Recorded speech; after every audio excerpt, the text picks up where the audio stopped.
एक गांव में एक किसान अपनी पत्नी और बच्चे के साथ रहता था। उसने एक कुत्ता पाल रखा था जिसका नाम था सुल्तान। वो कुत्ता बूढ़ा हो चुका था, उसके दांत भी टूट गए थे। इससे गांव के लोग उससे डरते नहीं थे। एक दिन सुल्तान घर के दरवाजे के सामने लेटा हुआ था तो उसने अपने मालिक को कहते सुना, अब ये सुल्तान हमारे किसी काम का नहीं है, ना तो अच्छी तरह घर की रखवाली कर सकता है और ना ही हमारी भेड़ों की। अब तो ये हमारे लिए बोझ है, मैं कल ही इसे गोली मार दूंगा। उसकी पत्नी को अपने कुत्ते से बहुत प्यार था। वो कुत्ते को नहीं मारना चाहती थी, इसीलिए वो अपने पति से बोली, इस सुल्तान ने इतने वर्षों तक हमारे घर और खेतों की रखवाली की है, क्या हम इसे इसकी सेवा का यही इनाम देंगे? ईश्वर ने हमें सब कुछ दिया है, तो क्या हम इसे 2 वक्त की रोटी नहीं दे सकते हैं? पर किसान अपनी पत्नी की बात से सहमत नहीं था। वो सुल्तान की जगह एक नया कुत्ता लाना चाहता था, इसीलिए वो उस कुत्ते से पीछा छुड़ाना चाहता था। वो बोला, तू मूर्ख है, इस कुत्ते से अच्छी तरह घर और खेतों की रखवाली नहीं होती। अब ये हमारे किसी काम का नहीं है। जब ये किसी काम का ही नहीं तो इसे बेकार पालने से क्या लाभ? अगर इसने इतने साल हमारी सेवा की है तो हमने भी तो इसे भरपूर भोजन और मांस इत्यादि देकर इसे प्यार से पाला है, पर अब हमें इसे और नहीं पालना चाहता। कुत्ते ने अपने मालिक और मालकिन की बातें सुन ली। अब उसे लगा कि कल तक उसका मालिक उसे जरूर गोली मार देगा। मौत से तो सभी को डर लगता है, अतः वो वहां से भागकर अपने दोस्त भालू के पास गया, जो पास के जंगल में रहता था। उसने उसे अपने मालिक की बात बताई और अपने भाग्य को कोसने लगा। तब उसका मित्र बोला, दोस्त घबराओ मत, इस मुसीबत में मैं तेरी सहायता जरूर करूंगा।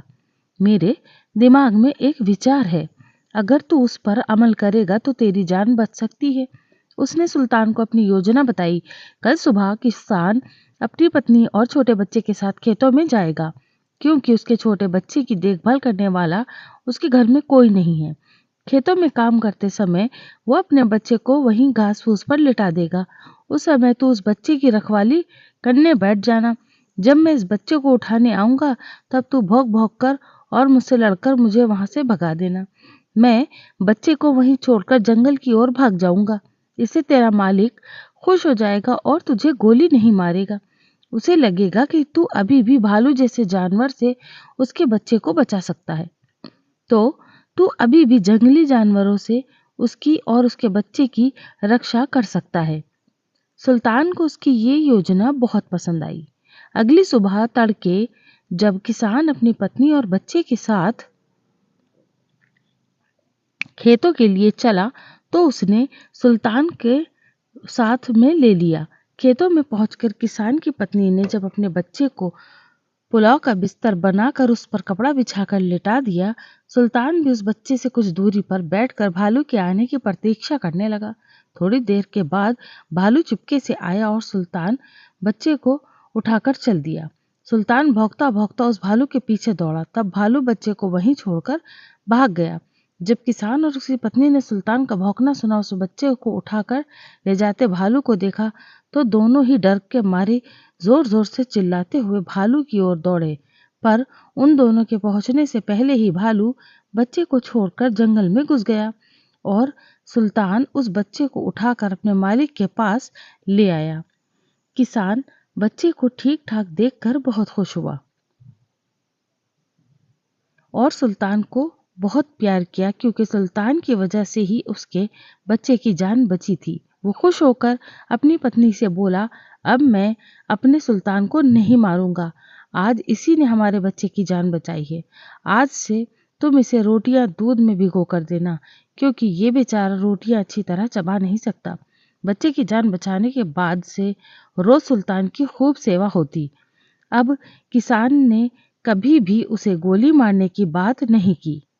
सुल्तान की जिंदगी आराम से गुजरने लगी। एक दिन सुल्तान रात के समय घर के आगे बैठा घर की रखवाली कर रहा था। तभी उसका दोस्त भालू उसके पास पहुंचा और बोला, मेरे मित्र, आजकल कई दिनों से मुझे कोई अच्छा शिकार हाथ नहीं लगा है।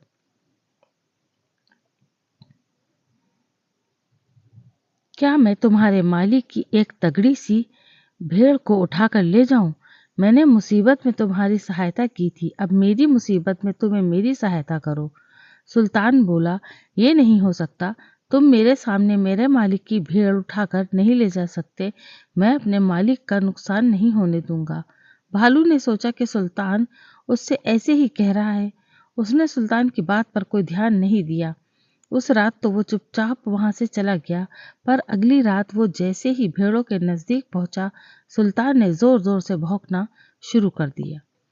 सुल्तान का भौंकना सुनकर किसान और उसकी पत्नी बाहर आए, तो भालू को अपनी जान बचाकर वहां से भागना पड़ा।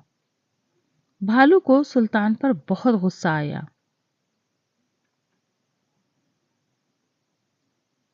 उसने सोचा कि सुल्तान ने उसके साथ गद्दारी की है, अब सुल्तान से इसका बदला लेना ही पड़ेगा, क्योंकि जब तक सुल्तान जिंदा रहेगा वो किसान की भेड़ें कभी नहीं चुराने देगा। कुछ दिनों बाद भालू अपने साथ एक और भालू को लेकर एक अंधेरी रात में किसान के घर पहुंचा। सुल्तान ने जब भालू को आने की आहट सुनी तो भौंकना शुरू कर दिया, पर जब तक उसका मालिक उसका भौंकना सुनकर बाहर निकलता, तब तक दोनों भालुओं ने मिलकर सुल्तान को मार डाला। इस प्रकार वफादार सुल्तान ने अपनी जान दे दी, पर अपने मालिक का नुकसान नहीं होने दिया।